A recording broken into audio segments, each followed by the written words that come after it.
báǹkì tó bá ti fún àwọn aráàlú lówó àtijọ́ gbọ́dọ̀ gbà á padà lọ́wọ́ wọn. Gómìnà ìpínlẹ̀ Ọ̀ṣun Sẹ́nẹ́tọ̀ Adémọ́lá Adeleke ti ké sí báǹkì àpapọ̀ ilé wa láti jáwé àkìwọ́wọ́ fún àwọn báǹkì tí wọ́n ń fìyà jẹ àwọn aráàlú nípa owó náírà àtijọ́ tí wọn kò gbà lọ́wọ́ wọn. Nínú àtẹ̀jáde kan tí agbẹnusọ fún gómìnà Malam Ọláwálé Rasheed fi síta ní Adeleke korò ojú sí bí àwọn báǹkì kan ṣe ń fún àwọn aráàlú lówó àtijọ́ ṣùgbọ́n tí wọn kò gbà á padà tí wọ́n bá fẹ́ kó o pamọ́ sí báǹkì.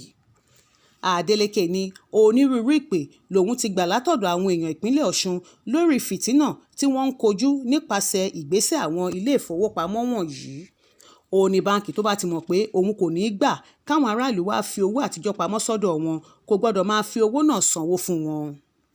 Adeleke fi kún ọ̀rọ̀ rẹ̀ pé báǹkì àpapọ̀ ilé wa gbọ́dọ̀ tètè wá nǹkan ṣe sọ̀rọ̀ náà nítorí ìyà púpọ̀ làwọn aráàlú ń dojúkọ tí kò sì dùn mọ́ òun nínú rárá. Gẹ́gẹ́ bó ṣe wí, báwo ni báǹkì yóò ṣe fún àwọn aráàlú lówó àtijọ́ ṣùgbọ́n tí wọn kò ní í gbà á tí àwọn aráàlú bá fẹ́ lọ fowó náà pamọ́ padà sọ́dọ̀ wọn? Ìnira púpọ̀ làwọn èèyàn wa ń dojúkọ nípasẹ̀ ìgbésẹ̀ báǹkì wọ̀nyí. Ìdí nìyí tí mo fi ń ké sí àwọn aláṣẹ báǹkì àpapọ̀ ilé wa láti kìlọ̀ fún àwọn báǹkì ìpínlẹ̀ Ọ̀ṣun kí wọ́n dẹ́kun irú ìwà bẹ́ẹ̀. Florence Babasola ló ṣe àkójọpọ̀ ìròyìn yìí fún iléeṣẹ́ tẹlifíṣàn Aláròyé online.